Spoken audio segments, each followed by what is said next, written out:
Isabelle, quand nous avons préparé cette journée, vous m'avez dit que c'était le cas de cancer, on appelait le serial killer, même dans les fictions, dans les romans, quand on veut parler quand on parle d'un personnage qui meurt très très vite, tout le monde pense au cancer du pancréas. Donc vous allez nous expliquer pourquoi il est aussi agressif et s'il y a des espoirs de le guérir un jour. Merci à vous. Merci beaucoup et un grand merci à Norbert Ifra pour sa très gentille invitation. Oui, alors André Baruchel vous a parlé d'un grand succès. Moi, je vais vous parler plutôt d'un défi, avec tout ce que ça engendre comme commentaire. Et je vais prendre cette phrase d'un roman que vous allez retrouver tout de suite. Dès le départ, il avait soupçonné que quelque chose n'allait pas au niveau du pancréas. Il avait ordonné des examens complémentaires et le diagnostic était tombé. Quand la douleur était devenue insupportable, on l'avait mis dans une chambre double avec vue sur le parking, la télé et sous morphine. Il était tombé très vite dans le coma. En 15 jours, c'était plié.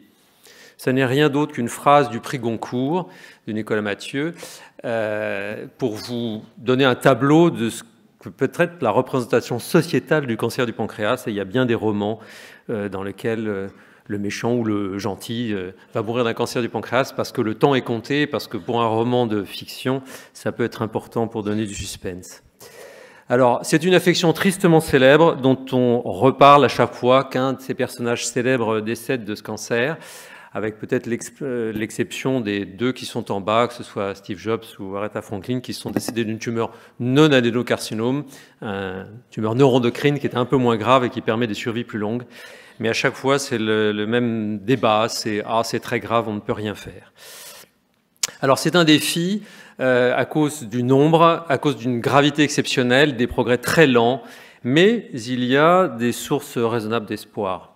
Alors en chiffres, vous voyez qu'il y a une augmentation de l'incidence. Alors évidemment, il y a un vieillissement de la population. Évidemment, on soigne mieux les gens, on les voit vivre plus longtemps, même avec un cancer. Mais il y a tout de même une spécificité française qui ressort des études épidémiologiques, en particulier de nos collègues de Bourgogne, qui sont très avancés dans le domaine. Et il y a, au cours des 10 dernières années, une augmentation de l'incidence du cancer du pancréas en France, en particulier chez les femmes, pour une raison qu'on ne comprend pas et qui est plus élevée que dans les autres pays occidentalisés auxquels on pourrait se comparer.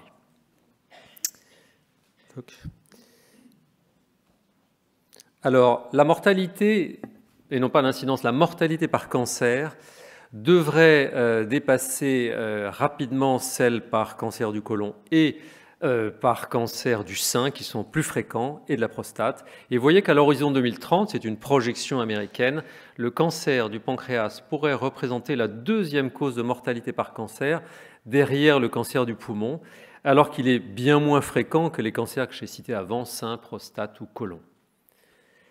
Les causes, évidemment, les patients nous demandent à chaque fois pourquoi moi et pourquoi ce cancer. Alors, il y a des causes qui sont bien établies, et qui ne sont pas toujours fréquentes. La pancréatite chronique, quelle qu'en soit la cause, en particulier dans certaines maladies héréditaires. Les radiations ionisantes anciennes, une maladie de Hodgkin guérie avec une irradiation qui passait sur le pancréas.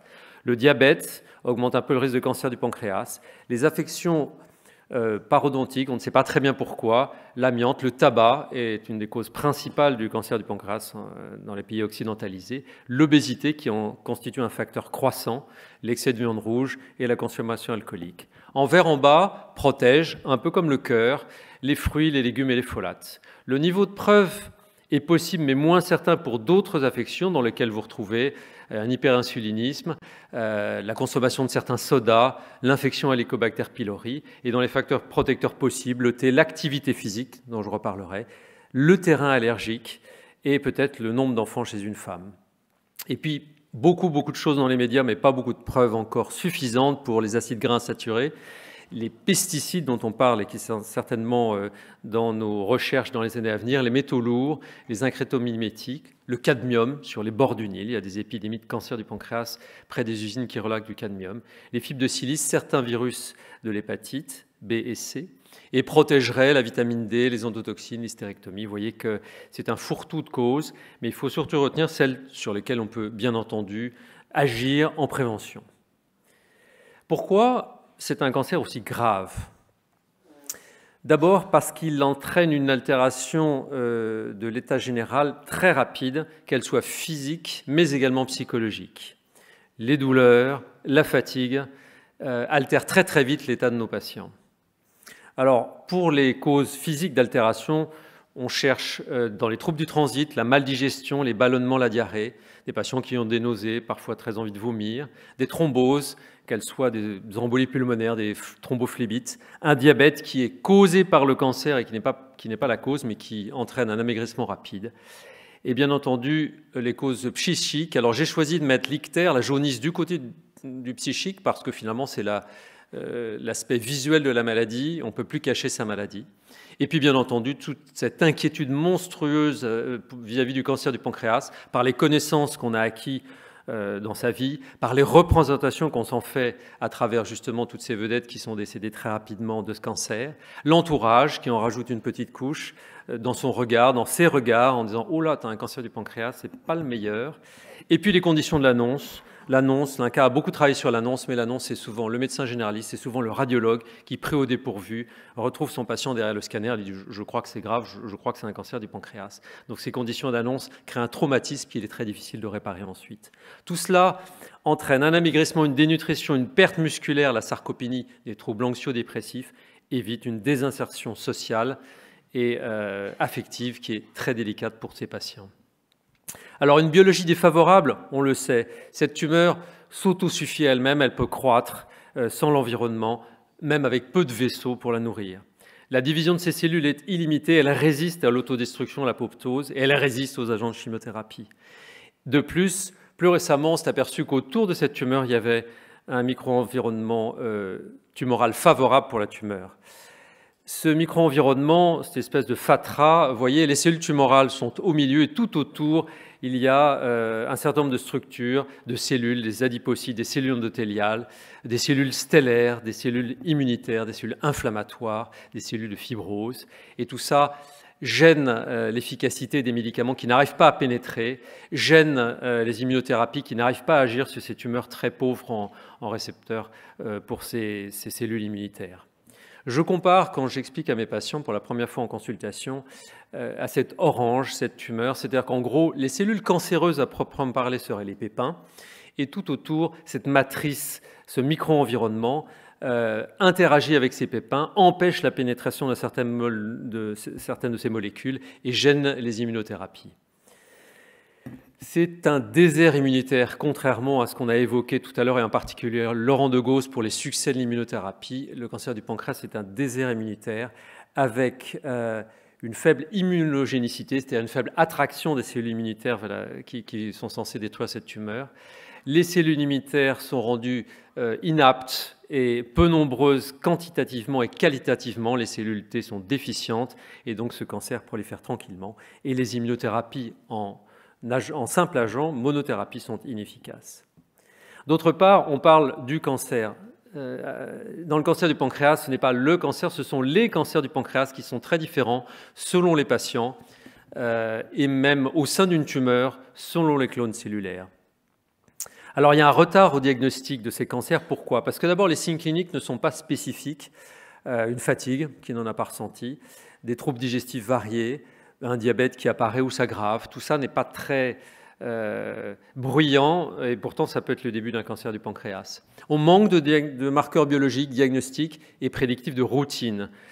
On a des difficultés en imagerie, on trouve dans la population générale des kystes, je vous en ai représenté un petit ici, le kyste blanc que vous voyez, lésion précancéreuse, il y en a dans cette salle, tout le monde a des petits kystes, mais lesquels vont devenir un cancer du pancréas, on ne le sait pas.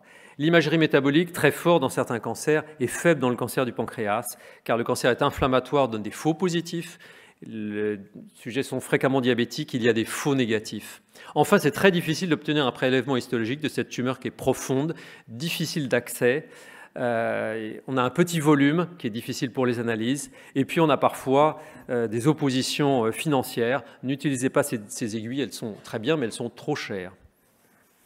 Alors le futur pour, par exemple, dépister un cancer du pancréas tôt, j'en ai pris qu'un seul parce que sinon on y serait encore demain, c'est les signatures par exemple métaboliques. Vous voyez que dans le sang de ce patient qui a des anomalies d'un certain nombre d'expressions d'acides aminés très simples, ces anomalies sont en rapport avec des défauts métaboliques de la cellule et on peut dépister un certain nombre d'anomalies. Pour l'instant, c'est de l'ordre de la recherche, 2 à 5 ans avant le diagnostic du cancer. Mais c'est pour le futur seulement. Nous avons mené avec 700 patients, 200 médecins généralistes et une centaine de spécialistes, une enquête qui s'appelle Repère, pour savoir quelle était la procédure pour arriver jusqu'au diagnostic, le temps nécessaire pour cela. Et vous voyez que pour ce qui est des premiers symptômes, c'est des choses très peu spécifiques. La perte de poids, la perte d'appétit, la fatigue sont les premiers symptômes racontés par les patients, également par les médecins généralistes, mais également par les oncologues et les hépatogastroentérologues qui font de l'oncologie digestive. On remarque chez ces derniers spécialistes que la jaunisse est évidemment un signe très important pour eux, pour orienter vers le pancréas leur diagnostic. Et ce qu'on s'aperçoit dans cette enquête, qui est évidemment une enquête déclarative, c'est que le délai entre le premier symptôme qui pourrait être en rapport avec le cancer du pancréas et le diagnostic varie d'1 mois et demi à presque 2 mois ou plus, selon qu'on s'intéresse au récit du patient ou à celui du médecin généraliste ou des spécialistes. La première fatigue qu'a ressenti le patient ou qu'a noté le médecin généraliste et qui sera le premier symptôme a posteriori du cancer est parfois repéré tardivement. Et puis, il y a un retard à la prise en charge et une disparité de l'accès aux soins. Cet exemple pour la survie médiane des cancers du pancréas en France, qui est bien entendu une carte un peu grossière, mais tout de même impressionnante, quand on s'aperçoit que dans les régions riches en médecins, que ce soit l'Île-de-France, que ce soit la région PACA, on a un accès aux soins peut-être plus rapide et plus de chances d'arriver à des traitements plus efficaces. Et d'autres régions sont moins bien pourvues, il va falloir remédier à ça. Les traitements sont encore limités. 1 patient sur 10 au plus est opéré. La mortalité de l'opération est importante. Elle varie de 3% dans les grands centres à 15% dans les centres qui opèrent peu de malades. La récidive est fréquente malgré l'opération et la survie à 5 ans est de 25 à 30%. La chimiothérapie, comme vous le savez sans doute, a peu de produits actifs et toxiques. Échec jusqu'à présent des thérapies ciblées. Les immunothérapies ne sont pas très efficaces, on en reparlera. Les traitements locaux sont limités. La radiothérapie agit sur le pancréas, mais pas sur les cellules à distance, de même que la radiofréquence, question posée par les malades. Est-ce qu'on ne peut pas me brûler ma tumeur ? Non, parce qu'il y a des lésions à distance. Et puis l'accessibilité est limitée à certaines de ces techniques. Enfin, il y a des traitements médiatisés non prouvés et parfois dangereux qui sont délétères chez les patients atteints de cancer du pancréas. Un patient qui fait un jeûne prolongé, qui supprime tous les sucres, un cancer du pancréas, il maigrit déjà beaucoup, ça va être très difficile de le tenir. Les régimes divers et variés, parfois coûteux, les produits non conventionnels, quand on a peur, on cherche un peu partout. C'est humain, mais ça peut poser des problèmes thérapeutiques. Cette image, je l'emploie auprès de mes patients. La chirurgie n'est souvent pas suffisante pour enlever un cancer du pancréas. Je dis, c'est comme vous avez l'imagination du marron sur une pomme, vous prenez une cuillère, vous tournez autour du marron et vous enlevez ce cancer. Ça n'est malheureusement pas ça le cancer du pancréas. Le cancer du pancréas, c'est une espèce d'iceberg. On voit la partie flottante, cette petite image de scanner avec la petite flèche jaune en dessous, cette petite boule qui fait 2-3 cm de diamètre. Chez ce patient, si on fait une intervention, on s'aperçoit à gauche qu'il a une métastase hépatique qu'on ne voyait pas au scanner ou des toutes petites taches blanches sur le péritoine qui sont des métastases. Donc l'image de la pomme et du marron qu'on enlève avec une cuillère n'est malheureusement pas valide dans ce cancer. Car en effet, les cellules tumorales pancréatiques ont une propension à migrer le long des axes vasculaires, le long des petits nerfs, au-delà du champ opératoire, au-delà du champ de la radiothérapie, ce qui explique que ces traitements locaux sont insuffisamment efficaces dans la majorité des cas. Très important, la première structure de soins, j'en parlais tout à l'heure, plus on opère, mieux on opère, et plus les chances de survie de ces patients augmentent. Vous voyez que 50% des résections pancréatiques sont faites dans des centres où on en fait moins de 20 par an ou moins de 10 par an, et que 13% des patients qui ont les meilleures survies sont dans des centres, pas forcément de CHU, mais des grands centres qui voient beaucoup de malades. Et bien entendu, le problème, c'est où positionner le curseur pour le taux d'accréditation de la chirurgie pancréatique. Si on dit on commence à être très bon à partir de 50 ou 100 opérations, il n'y aura qu'une quinzaine de centres en France. On ne pourra pas assumer ces 2000 malades à opérer. Donc là, il y a un vrai problème de réflexion sociétale. Pourquoi les progrès sont aussi lents dans le cancer du pancréas, plus lents que ceux montrés par André Baruchel dans la leucémie? D'abord parce qu'on a souvent affaire à des patients qui ont une forme fréquemment métastatique ou localement avancée au moment du diagnostic. Vous voyez ces petites tranches de camembert. La maladie est souvent métastatique. La chirurgie n'est valable que pour cette petite part de patients en jaune, les opérables, pour lesquels on peut éventuellement penser opérer. Ceux qui sont limites ou qui ont une maladie localement avancée autour des vaisseaux qui environnent ce pancréas ne sont pas éligibles à la chirurgie. Du moins, dans un premier temps, on va peut-être pouvoir les rendre opérables après une chimio ou une radiothérapie. Et puis pour la plupart des patients, certains d'entre eux ont des métastases diffuses. Tous ne sont pas éligibles à une chimiothérapie car il faut un état général suffisamment convenable pour avoir un effet de la chimiothérapie.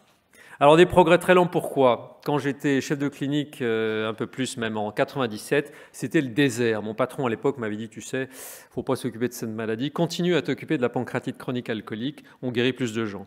Il n'avait pas tout à fait tort, mais son successeur, Philippe Rusniewski, qui a été mon patron, m'a dit, vas-y, fonce, occupe-toi de ça, va faire ta thèse à l'Institut Curie, j'ai fait ma thèse de sciences là-bas. Et alors la médecine a trouvé la gemcitabine, la première molécule qui faisait un petit quelque chose avec une espérance de vie de 5 mois et demi chez les patients ayant des métastases hépatiques. Et puis il y a une grande traversée du désert. On s'est dit, on tient une molécule, on va construire, on va rajouter des choses là-dessus et ça va marcher. Pendant 10 ans, presque, on a essayé de rajouter des molécules, toutes des anti-angiogéniques, des inhibiteurs de GFR et tout. Rien n'a vraiment marché de façon convaincante. Tout juste l'erlotinib, une petite molécule, faisait gagner 15 jours de survie en médiane chez les patients ayant un cancer du pancréas évolué. On était en 2006. La médiane de survie ne dépassait pas 6 mois. Et puis, il y a eu le grand boom français, le FOLFIRINOX, sous l'égide de Thierry Conroy, l'association de 5 FU, irinotecan, oxaliplatine, des molécules qui étaient utilisées pour le cancer du côlon et qui ont été testées chez un patient ayant un cancer du pancréas parce que la gemcitabine ne marchait plus par un de mes collègues de Montpellier, Marc Ichou pour ne pas le nommer, et qui a vu une réponse spectaculaire, qui a lancé ce grand défi justement du FOLFIRINOX entre 2005 et 2011. En 2011, c'est devenu un standard mondial, avec pour la première fois dans l'histoire de l'humanité, on dépassait 10 mois de médiane de survie dans ce cancer métastatique grave. Et puis il y a une molécule qui est arrivée ensuite, une nanoparticule d'un taxane, le nab-paclitaxel, qui est associé à la gemcitabine, faisait un peu moins bien que le FOLFIRINOX, même si les deux études n'ont pas été comparées, mais faisait gagner de la survie également chez ces malades.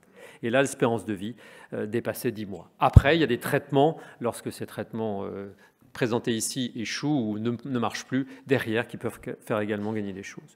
Et pourtant, en France, alors qu'on travaille pas mal, il y a des soucis. Par exemple, je prends l'exemple de l'Abraxane et l'Onivyde, un dérivé de l'irinotecan, qui sont commercialisés, qui ont l'autorisation de mise sur le marché, qui sont remboursés en Amérique du Nord, en Europe, partout, sauf en France.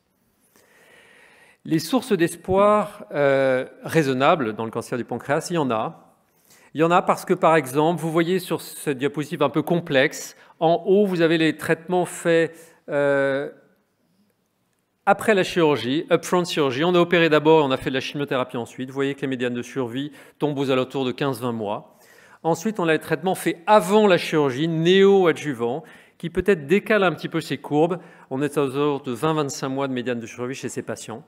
Et puis, il y a notre étude, enfin celle de Thierry Conroy qui est signataire, qui est parue dans New England le 20 décembre et que je tiens à la souligner aujourd'hui parce que c'est une vraie avancée. On a doublé la survie des cancers du pancréas opérés dans cette population de patients éligibles. Évidemment, tout le monde ne peut pas accéder à la chirurgie, tout le monde ne peut pas recevoir le FOLFIRINOX. Et les patients qui ont pu le recevoir avaient 54 mois de médiane de survie contre 25 avec les protocoles antérieurs et 30 mois avec le bras comparateur de gemcitabine. C'est le grand boom de l'année dans notre discipline et c'est un essai français. Alors le futur, c'est peut-être les traitements personnalisés. Je dis ça avec prudence parce qu'on en parle beaucoup, mais même dans le cancer du pancréas, on sait que les patients qui ont une certaine expression immunogénique peuvent avoir les inhibiteurs de checkpoint dont on a parlé tout à l'heure. Ceux qui ont un certain profil quasi mésenchymateux, c'est-à-dire ces profils décrits par tous les généticiens, peuvent recevoir la gemcitabine avec peut-être un peu plus d'efficacité. Et ceux qui ont une maladie instable dans les chromosomes, comme les mutations BRCA2, peuvent recevoir les sels de platine et les inhibiteurs de PARP, comme dans les cancers de l'ovaire et du sein BRCA2 mutés. Et on sait que dans les traitements personnalisés, l'immunothérapie peut être très bénéfique à ce petit pourcent, 1% des patients qui ont un cancer du pancréas et qui sont immunogènes. Vous voyez à gauche ce petit schéma un peu complexe. Le cancer du pancréas ne donne pas tellement de néo-antigènes et c'est pour ça que l'immunothérapie n'est pas aussi efficace que dans les mélanomes ou les cancers du poumon. Mais les patients qui ont cette particularité d'instabilité de microsatellites ont des rémissions, comme vous le voyez en bas, qui sont impressionnantes chez certains d'entre eux.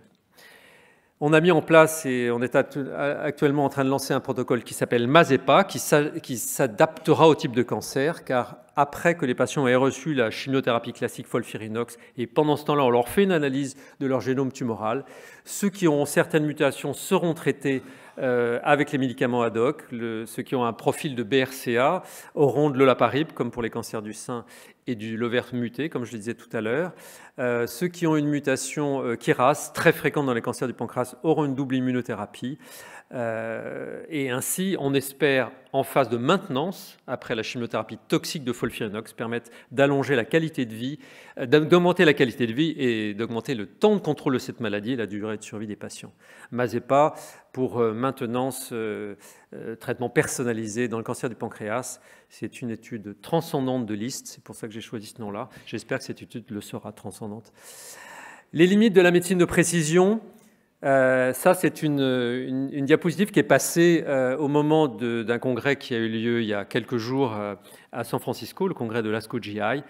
Connaissez votre tumeur, c'est une injonction aux patients qui ont des cancers du pancréas. Allez chercher votre génome, les médecins pourront vous aider.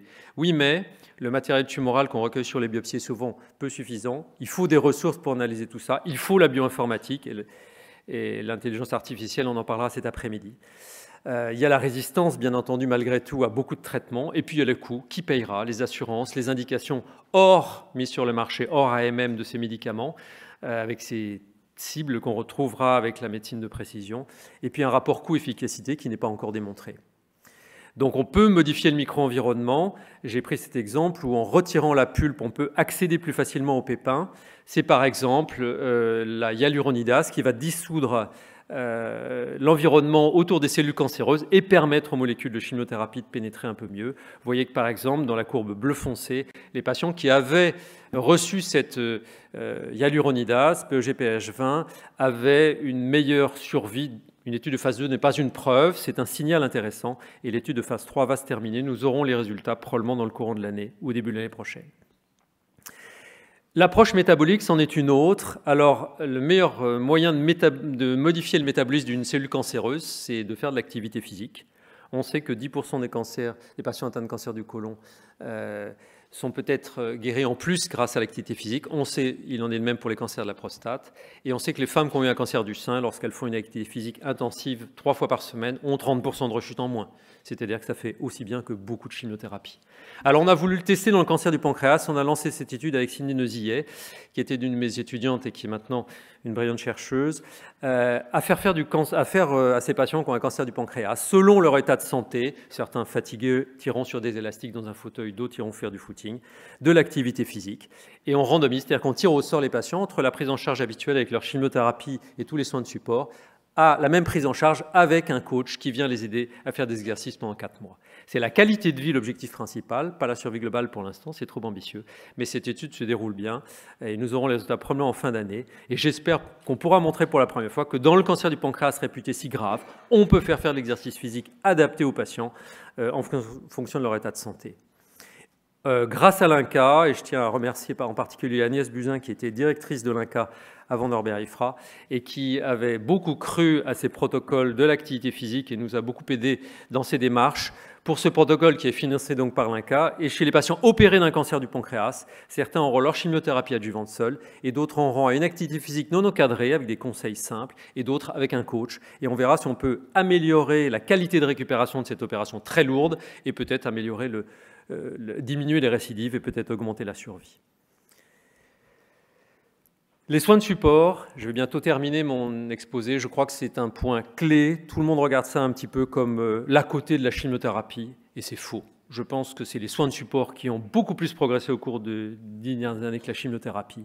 On s'occupe mieux des sténoses biliaires qui font jaunir, des sténoses digestives en mettant des stents au lieu d'opérer ces patients qui étaient déjà très fatigués. On s'occupe mieux de la douleur. Il y a le diabète, il y a la dépression qu'il faut prendre en compte. Il y a la maldigestion, il faut des extraits pancréatiques pour ces gens qui ont la diarrhée, des ballonnements et qui maigrissent. Il y a la désadaptation physique, j'en ai assez parlé. Et la nutrition est un point essentiel, mais par des professionnels de santé. Pour reparler de l'activité physique une dernière fois, il y a évidemment le problème du remboursement. Si on arrive à démontrer que ça marche grâce à notre essai, je pense que beaucoup de gens sont convaincus de toute façon qu'il faut en faire. Pour l'instant, il y a un vrai problème de remboursement qui fait faire cette activité physique, des moniteurs d'APA, d'activité physique adaptée, mais il y a un problème de remboursement de l'activité physique en France qui pourtant est un élément très important et pas que pour le cancer, les maladies cardiovasculaires et bien d'autres maladies. Il faut maintenir à tout prix la qualité de vie. Ces 3 exemples sont des patients. À gauche, un patient qui avait un cancer du pancréas au début de l'année 2018, qui avait fait son testament, qui était arrivé dans un état psychologique que je vous laisse imaginer. Il m'a envoyé cette photo au mois d'août. Il était sous chimiothérapie. Cette femme au milieu a fêté ses 40 ans alors qu'en septembre 2016, on lui avait dit en Angleterre, vous avez le choix entre l'unité de soins palliatifs A à Londres ou l'unité de soins palliatifs B de l'autre côté. Elle a pris ses valises, on a trouvé une mutation, on l'a traitée, elle a fêté ses 40 ans, elle est en bonne forme et elle fait partie de l'association des patients. Et nous sommes très contents pour elle. Et puis, ce dernier exemple, c'est une femme de 72 ans qui a fait 500 km en vélo au mois de septembre, alors qu'elle était en 2e ligne d'un traitement d'un cancer du pancréas en rechute 4 ans après l'opération. Elle dit « J'ai vécu 4 ans, j'ai 72 ans, c'est déjà formidable ». Et elle m'a envoyé cette petite photo en guise de remerciement. André Baruchel, mes patients sont un peu plus âgés, mais tout aussi touchants. Le dépistage, c'est balbutiant, c'est non généralisable. Bien sûr, dépister le cancer du pancréas serait formidable, on arrive assez tôt, on enlève le petit marron dans la pomme et on guérit les patients. C'est plus compliqué que ça. On voit en consultation des patients qui nous disent « Ma mère a fait un cancer du pancréas, mon oncle aussi, mon grand-père aussi ». C'est ce qu'on appelle une agrégation familiale de cas.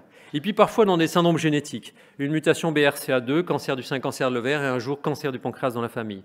Dans les familles de mélanomes familiaux, d'autres maladies plus rares, le Pott-Jägers ou la pancréatite héréditaire.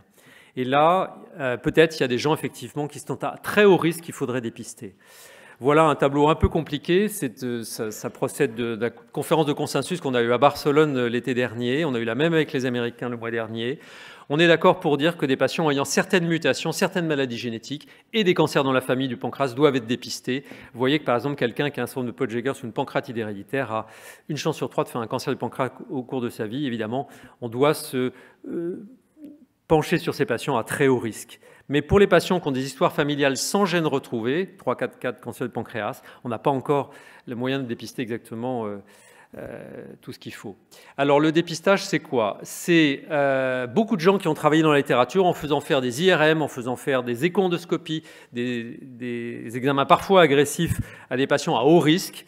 Et du coup, j'ai lancé 2 étudiants internes sur cette méta-analyse qu'on a faite. On a repris toute la littérature. On s'aperçoit que 5% des patients qui étaient dans un cadre de dépistage ont été opérés d'un cancer ou d'une lésion précancéreuse. Et on va voir que ce n'est pas toujours, malheureusement, à juste titre, de façon préventive. Alors évidemment, cette courbe montre que ceux qui ont été opérés d'un tout petit cancer débutant ou qui n'avaient pas de cancer par définition vivent très bien. Et ceux qui avaient un cancer déjà développé localement ont une survie qui est moins bonne et même mauvaise, mais qui est meilleure que celle de quelqu'un qui aura un cancer découvert par des symptômes. Et on a mis au point un nomogramme, c'est-à-dire que les gens en consultation qui sont un peu spécialisés dans ce domaine, les chirurgiens, les généticiens, les cliniciens, gastroentérologues ou oncologues, pourront, en regardant l'âge du patient, en regardant s'il a des anomalies au scanner ou à l'IRM et en regardant s'il a une mutation germinale, par exemple BRCA2, dire vous avez un risque très élevé, il faut vous confier au chirurgien si vous avez telle ou telle lésion. Vous voyez qu'on en est tout à fait au début. Voilà, j'ai repris l'image de l'Everest. André Baruchel, c'est celle que je mets toujours en première diapositive pour tous les cours aux étudiants que je fais depuis de nombreuses années. Le cancer du pancréas, c'est un défi. Alors, je leur demande d'abord ce que c'est que cette montagne. Ils hésitent un peu. C'est l'Everest, 8882 mètres. Et c'est un très grand défi, évidemment. On est au premier camp de base, peut-être au 2e camp de base. On améliore la survie des patients, mais quand on se met à 5 ans, malheureusement, il n'y a pas encore assez de patients vivants. Et je voulais simplement dire que la France n'est pas en retard dans le domaine. Pour le cancer métastatique, la première étude Folfianox, c'est français. Pour le cancer localement avancé, c'est aussi une étude française qu'on a menée prospective avec 440 patients et plusieurs autres pays. Pour le cancer opéré et le traitement adjuvant, c'est français, le New England du 20 décembre. Et pour le dépistage, on n'est pas en reste. La France est bien placée également. Donc il faut souligner ça, arrêter de faire des complexes en général pour notre médecine, mais je crois qu'on n'en fait pas trop. Il faut surtout qu'elle ne se dégrade pas. On a eu le père pancréas, et là, hommage à l'INCA, qui a permis de réunir tous ces spécialistes et qui m'avait donné la responsabilité de ce beau projet pour travailler sur l'épidémiologie du cancer du pancréas, le diagnostic précoce avec les marqueurs, la biologie, l'accès aux soins, le diagnostic. Tout cela, évidemment, c'est ce qu'on veut faire. Et enfin, j'en termine avec l'association de patients pour le cancer du pancréas, qui est la première créée en France, 25 septembre 2017. J'en suis très content parce que c'est vraiment un effort nécessaire pour tous. Merci de votre attention. Merci beaucoup.